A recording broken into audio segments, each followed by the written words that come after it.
We got more callers on the line. Next up, I think it's Dave from Florida. Um, Dave, are you with us? Greetings, Time Changer. And yes, Hi. that's a Christian movie joke. And yes, Mr. Million is a bit louder than you for whatever reason. We, Yeah. I think I fixed that, I'm so hoping, hopefully that'll get better. okay, Apologies for that. fine. Just one of those dumb things. Yeah. Our now Senator Rick Scott, he complained we needed more Yes. welders and fewer anthropologists. So maybe if he had an anthropologist, he would know why he was partially responsible for those deaths in that Hollywood nursing home back when he was running for Mm-hmm. senator. But yeah, and that's all pre-COVID or early COVID. Sure. But Well, I mean, here in you North want your Miami senator to Beach, be somebody who made money off of healthcare by making it worse, especially during a pandemic where Right he's a on. member of a party who doesn't believe it's a real threat, anyways. and lying about it 75 times, or pleading the fifth 75 times. Excuse me, Right. because it's right. That's right. Yeah, but right here in North Miami Beach, we have a kidney dialysis center, and of course, Mm-hmm. COVID kills kidneys. So I'm wondering if our Yep. libertarian friends will be selling their kidneys. But Sure, sure. Yeah, at for the some end of extra the cash, you day, only need one, right? And nothing else bad is going to happen in the rest of your life. Might as well cash in on the parts. If there never, was never. yeah, I mean, if there was a market for appendixes, these folks would be lining up left and right. My question is, Absolutely. how do you deal with? You're in Florida, right? You're in North Miami Beach. Are you seeing a reaction to the rising numbers as far as behavior, or are people just blowing it off and going, it's really just we have a lot of old people, so that's probably it? Yeah, an attractive woman met me at the supermarket, no mask, because it's Florida, and she suggested Right. that I take off my mask, I work with older people, and then she tried to suggest it was giving me breathing problems. No, I breathe just fine, thank you. So Yeah, it's if so anything, it weird. made some of us dumber. Yeah, This that's the part I is don't about understand. And is this again a couple like weeks ago. where I wear a mask inside stores and the like, but as soon as I come outside, I take it off when I'm walking to the car or in my car by myself.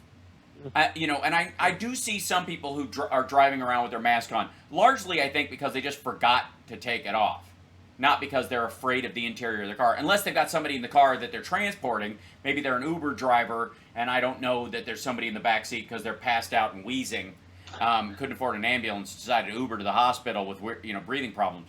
But Always a risk. everywhere Down else, here. once you're outside, far away from people, you take your mask off.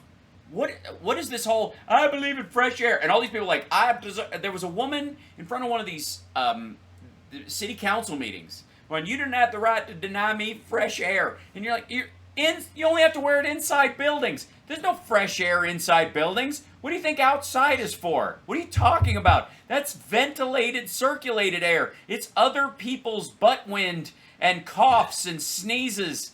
What do you mean fresh? It's the weirdest thing. Take off your mask when you go outside and breathe deep. Yeah. And also doctors. Why aren't doctors dead all over the place because they wear masks? Yeah, they should be all the dropping time like at work? flies. Yeah. Mid-surgery. Yeah. So, go ahead. It collides with the housing problem, just like we're not that far from Surfside, where the condominium Mhm. collapsed. And so Right. they're building Crestview in Miami Beach.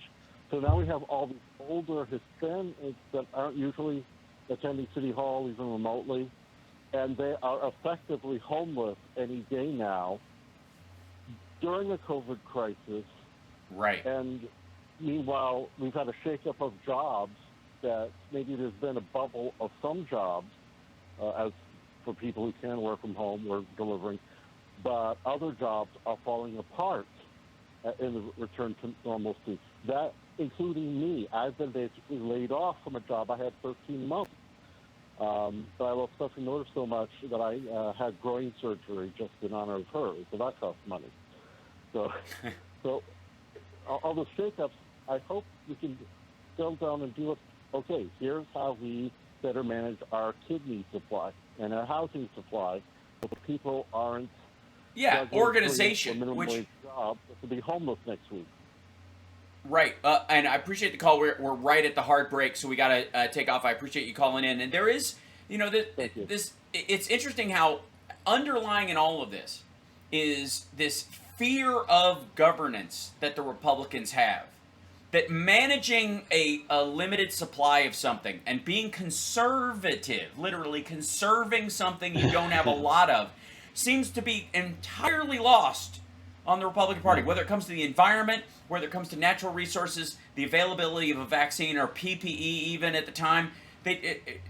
There's this, as long as I have plenty, who cares about anybody else? And if I don't have plenty, it's someone else's fault. It's very odd.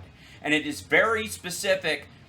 I mean, it's a post-Reagan effect. This is Reagan's phrase. The worst, the scariest words that an American can hear is "I'm from the government. I'm here to help you." That whole the scariest 9 words or whatever. That is the root of all of this. That belief system that led him to say that, and that phrase itself.